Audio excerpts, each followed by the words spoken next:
यही चीज़ यहाँ बताना है, ठीक है।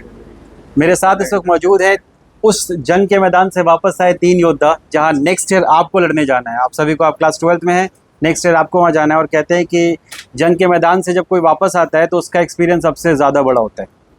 तो मैं चाहूँगा कि ये लोग वो शेयर करें उन तमाम चीज़ों को जो आप सीखें और आप उसको हासिल कर कर फिर वहाँ जाएंगे लड़ाई करने के लिए, ठीक है। तो मैं चाहूँगा आफिफ से कि आफिफ कुछ बताइए आप कि क्या एक्सपीरियंस रहेगा, कैसे स्टडी प्लान करें बच्चे, और किस तरीके से पढ़ना चाहिए इन्हें बेसिकली नीट के लिए। अस्सलाम वालेकुम वरहमतुल्लाहि वबरकातुह। आ,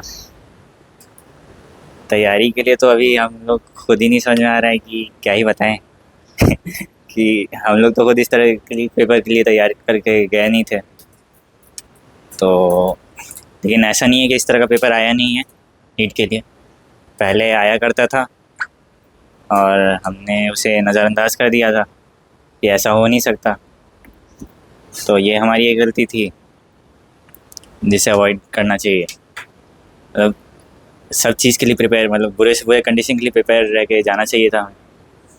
और एक ये था कि पिछले साल के हिसाब से हम लोग सोच के गए थे कि 600 650 तक नंबर लाना है, और वही माइंडसेट लेके एग्ज़ाम में भी लेके चले गए। वो माइंडसेट जो है वहाँ रखना नहीं चाहिए था, मतलब पहले पेपर को असेस कर लेना चाहिए था।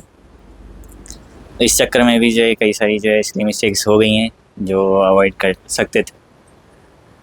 और अभी तो बस टीचर्स को फॉलो कीजिए आप, उससे अच्छा आपके पास कोई और कोई उपाय ही नहीं है और कोई रास्ता नहीं है। टीचर्स को फॉलो करना है, ब्लाइंडली फॉलो करना है बिल्कुल, भले ही आपको लग रहा हो कि आउट ऑफ एनसीईआरटी पढ़ा रहे हो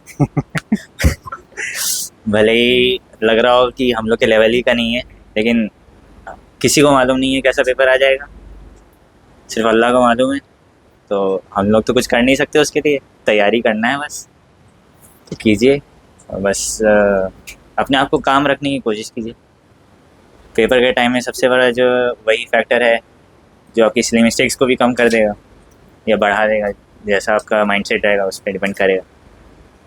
बस कुछ ऐड करना चाहोगे पेपर के ट्रेंड को लेके, मतलब सब्जेक्ट जो हैं तीनों आपके पास, फिजिक्स केमिस्ट्री बायोलॉजी, तो उनका क्या स्टेटस रहना चाहिए पढ़ाई का, किस तरीके से पढ़ना चाहिए, कुछ बच्चों को आप बताइए। खास करके जो टीचर है यहाँ के उसको फॉलो करते रहिए, क्योंकि टीचर बहुत ज़्यादा एक्सपीरियंस है, आपको अपना कुछ भी नहीं लगाना है, टीचर को फॉलो कीजिए बस। और टीचर जो पढ़ाते हैं उसको मतलब पूरा सीरियसली लेना, ये नहीं कि छोड़ दिए, रिवाइज नहीं किए।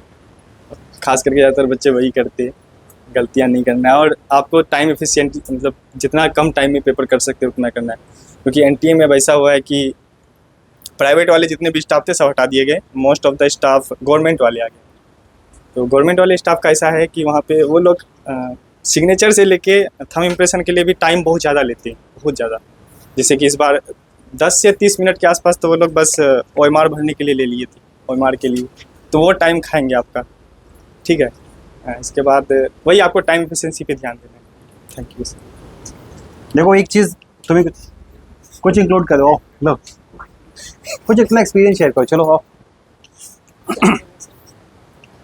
पेपर तो देख लीजिए 2.5 घंटे का है, 3 घंटे का पेपर नहीं है। 30 मिनट्स तो आपके ओएमआर अटेंडेंस वगैरह में जाएंगे ही जाएंगे।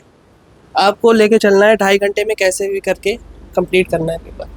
और क्या नाम है, बायो को एनसीईआरटी रटना नहीं है, एनसीईआरटी बिल्कुल रटना नहीं है कि लाइन लाइन रट ले, कॉन्सेप्ट तक जाना है, मतलब मल्टी कॉन्सेप्ट के ऊपर आपको फोकस करना है इस साल। और मतलब अटेम्प्ट कैसे करना है कि पहले बायो आपको करना है, फिर केमिस्ट्री पे जाना है।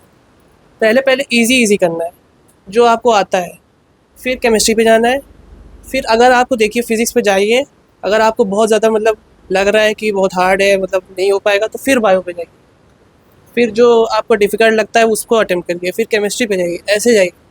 लास्ट में आपको फिज़िक्स पे देना है। आप इस हिसाब से मतलब जो हुआ है।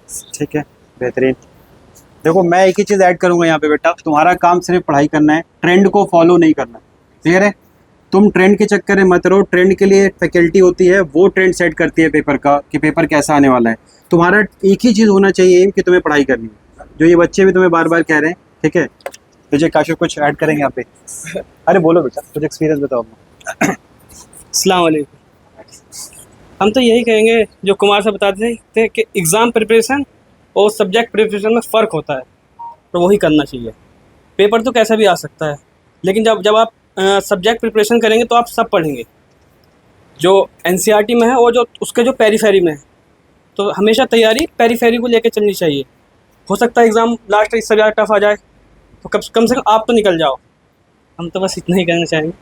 बाकी देखो अभी रिजल्ट आया नहीं, अल्लाह मालिक है। पेपर देख के कैसा लगा ये बताओ। सर पेपर देख के ऐसा लगा कि हमने 1 घंटे पूरा पेपर देख लिया, फिजिक्स केमिस्ट्री बायो।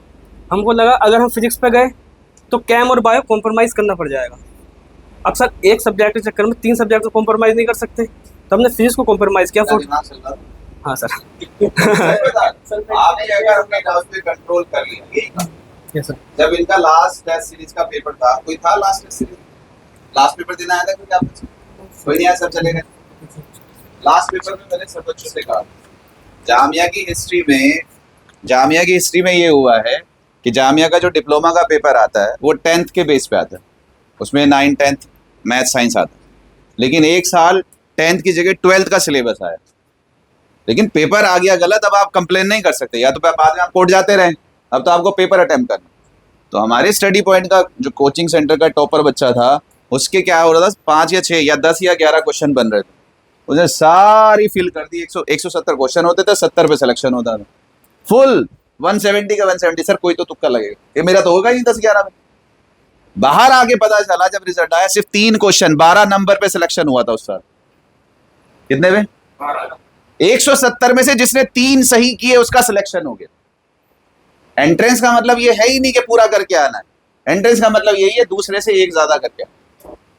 तो आपको अपनी नर्व्स पे कंट्रोल करके कि भाई मैं अपना बेस्ट दे दूं, फिर बाहर आके निकलना देखना। क्योंकि अगर मैं अभी एक एग्जांपल दे रहा था, एक आदमी 6 फुट कूद सकता है और कंपटीशन चल रहा है, आप भी कूद रहे हैं, दूसरा भी कूद रहा है, कुछ 6 कूद रहा है, 6.5 कूद रहा है, 5.5 कूद रहा है।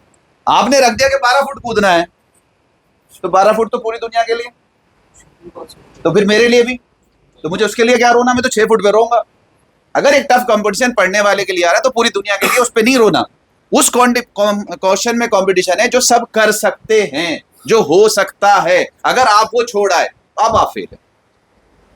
अभी एक बच्चे का कल सुन रहे थे कि उसने क्या काम करा। उसने पहले, जैसे आप लोग ट्रेंड में करते भी हैं इसलिए उसमें अपने पेपर में, प्रैक्टिस पेपर में, कि पहले आराम से बायो करते हैं, बायो कर लिया। हम क्या कहते हैं कि जो बायो होता जा रहा है वो करते जाओ। कुछ क्वेश्चन ऐसे होते हैं कि लेंथी होते हैं, थोड़ा सा सोचना पड़ता है, तो उन्हें अगले वापस आते हुए कर लेना, सेकंड अटेम्प्ट। ऐसे ही करते हो ना। तो उसने वही क्या, बायो के मार्क कर लिए कि भाई ये मैं बाद में जब मेरे पास टाइम बचेगा तब करूँ। फिर केमिस्ट्री पढ़ना शुरू किया, केमिस्ट्री में भी किया, टफ पे निशान लगा लिया। फिर फिजिक्स में गए, जो भी साहब ने कहा। फिजिक्स में जाते ही उसे समझ में आया कि मुझसे फिजिक्स होना ही नहीं, या होगा तो बाद में सोचूंगा, कि पहले फिजिक्स केमिस्ट्री, पहले बायो केमिस्ट्री पूरा कर लूँ। अब बायो केमिस्ट्री के टोटल मार्क्स कितने होते हैं सर? 550। कितने होते हैं? अब इनसे खुद ही पूछ लो कि 540 अगर किसी बच्चे के आ रहे होंगे तो आज कितना खुश होगा? तो कितना खुश होगा? होगा नहीं खुश। अगर 540 उसके बगैर फिजिक्स करे आ गए, कितना मजेदार। और 540 लाने के बाद उसने 10, 15, 20 क्वेश्चन अगर फिजिक्स में हाथ लगा लिए, फिर तो भाई साहब उसकी रैंक ही सोचो पता नहीं क्या होगी। उस टाइम में आपने ये कंट्रोल कर लेना, ये डिसीजन ले लेना, बस यही। अकबर ने बीरबल से पूछा था, दुनिया का सबसे बेहतरीन हथियार क्या है? दुनिया का बेहतरीन हथियार क्या है? क्या बताओ? हाँ जी? दिमाग। मेरे बच्चे, दिमाग तो सब में होता है, वो दिमाग ही तो फेल होता है उस टाइम। एक कहते हैं कि अपनी नर्व्स पे कंट्रोल, जिसे औसान कहते हैं, कि औसान का रहना, सेंस का उस टाइम बने रहना, वो है सबसे बेहतरीन हथियार आपका। अगर आपके पास उस टाइम सेंस है तो फिर आप लाठी से क्या, आवाज से भी डरा लोगे। किससे? आवाज से भी डरा लोगे ना। देखा नहीं तुझे, पूरे खानदान को निपटा दूंगा फिर मैं, भाई इतने में डर जाएगा ना, पता नहीं कोई बहुत बड़ी। ये मेरे सामने हुआ। हम जहाँ पढ़ने जाते थे कॉलेज में, 10-15 लड़के खड़े और एक 6 साल का बच्चा खड़ा सामने, और कैसे कह रहा, तू मेरे भाइयों को नहीं जानता, तेरे घर तक उठा लेंगे। भाई आप यकीन मानिए, 10 के 10, 12 के 12 खड़े रहे डरे, और वो अपना चला गया। इसे क्या कहते हैं? इसे कहते हैं औसान। कि लास्ट मोमेंट पे अगर आप नहीं डरे, आप खड़े रहे, आपने इस्तेमाल कर लिया, तो कुछ भी चल सकता है। सही बात। क्लियर है? तो यही है, अच्छी बात है। और मैं हमेशा यही कहता हूँ, टफ पेपर बच्चों के फायदे के लिए। क्योंकि लास्ट के जो 100 मार्क्स हैं वो कोई नहीं कर सकता, बहुत रेयर होता है। आप भी टेस्ट देते हो ना, 620 के बाद बहुत ताकत लगानी पड़ती है। तो 100 मार्क्स अगर बचे रहें और 620 में ही कंपटीशन हो, तो फिर आप लोग बहुत खुशी खुशी कंपटीशन दे सकते हैं कि नहीं मेरे 580 आ रहे हैं, मेरे 590 आ रहे हैं, मेरे 610 आ रहे हैं। क्योंकि वो 100 नंबर जो है वो अपर क्लास के लिए ही रहने चाहिए, बहुत ही रेयर कि हाँ भाई 5-10 बच्चे उसमें हैं। वो जनरलाइज नहीं होना चाहिए।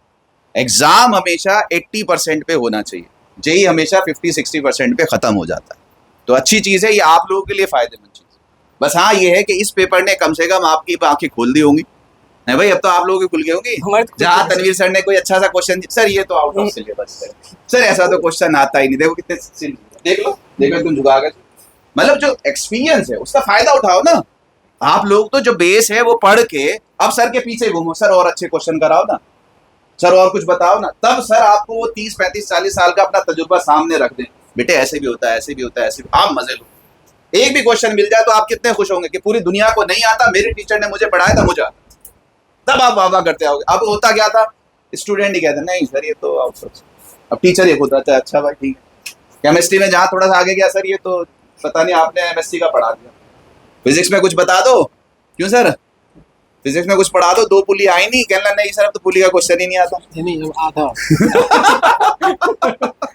आया सर समझ में? तो ये अच्छी चीज़ है आप लोगों के लिए, क्योंकि जितना टफ पेपर आएगा वो ज़्यादा अच्छा आपके लिए।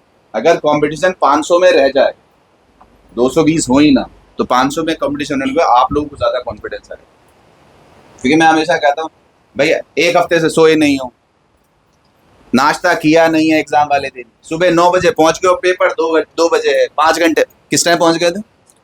12:30।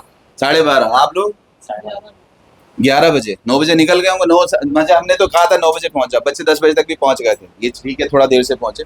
अदरवाइज आप ही बताओ, 9 बजे से आप 10 बजे तक पहुंचे हैं, 2 बजे पेपर है, थक जाता है ना दिमाग, फिर 3 घंटे कंटिन्यूस। तो मैं यही कहता हूँ कि लास्ट के 100 मार्क्स तो उसमें रह जाने चाहिए कि नहीं ठीक है सर 620 पे ही कॉम्पिटिशन। तो अच्छा है अगर कंपटीशन आपकी रैंक जो है वो 550-600 के बीच में रह जाती है और वहीं से कट ऑफ शुरू होती है, तो बहुत ही अच्छी बात है। इस बार तो उम्मीद हम ये करें कि शायद 400 से नीचे भी अगर आ जाए, 420 पे भी आ जाए तो जा सकता है, कुछ पता नहीं, अनप्रेडिक्टेबल। ठीक है सर, तो अब सुकून मिल रहा है अल्हम्दुलिल्लाह। सर रिजल्ट आने अरे रिजल्ट अच्छा आएगा इंशाल्लाह, रिजल्ट की टेंशन ना लो, अल्लाह का शुक्र है रिजल्ट बहुत अच्छा आएगा, रैंक भी बहुत अच्छी आएगी, कॉलेज आप लोगों को अच्छे मिले। सर लोग कहना क्या है, एक बात को हमेशा ख्याल रखिएगा, जैसे इस बार का जो पेपर आया स्टूडेंट्स की साइकोलॉजी में बता रहा हूँ, इस बार का पेपर मान लीजिए फिजिक्स से बहुत ज़्यादा आया है, तो अब सारे दिमाग में बच्चों को ये आ जाती है कि फिजिक्स पर अब मेहनत करनी है, इसलिए कि फिजिक्स तो बहुत मेहनत आता है। लेकिन मुमकिन है, ये कंपटीशन है, हम लोग पिछले साल से ही कह रहे थे कि जिस तरह के क्वेश्चंस आ रहे हैं, जितने हंगामे हुए हैं, तो बदल सकता है इस बार ट्रेंड। तो अभी आप एग्जामिनेशन हॉल में मत जाइए कि हम उस वक्त बैठेंगे तो क्या करेंगे नहीं करेंगे, अभी आपको उसकी तैयारी करनी है। और वो तैयारी ये है कि सारे सब्जेक्ट्स जो आपके हैं वो आप जितना वक्त उसको देना चाहिए ईमानदारी के साथ, उतना वक्त आपको देना पड़ेगा प्रोपोर्शनेट। ये नहीं कोई ज़्यादा दे रहे, किसी में हम कम दे रहे। मुमकिन है कि इस बार अगले साल जब आप फिजिक्स देने जाएं तो आपको ऐसा लगेगा ये तो सारे क्वेश्चन हमसे बनते चले जा रहे हैं, और जब आप केमिस्ट्री पढ़ते तो आप फंस जाएंगे।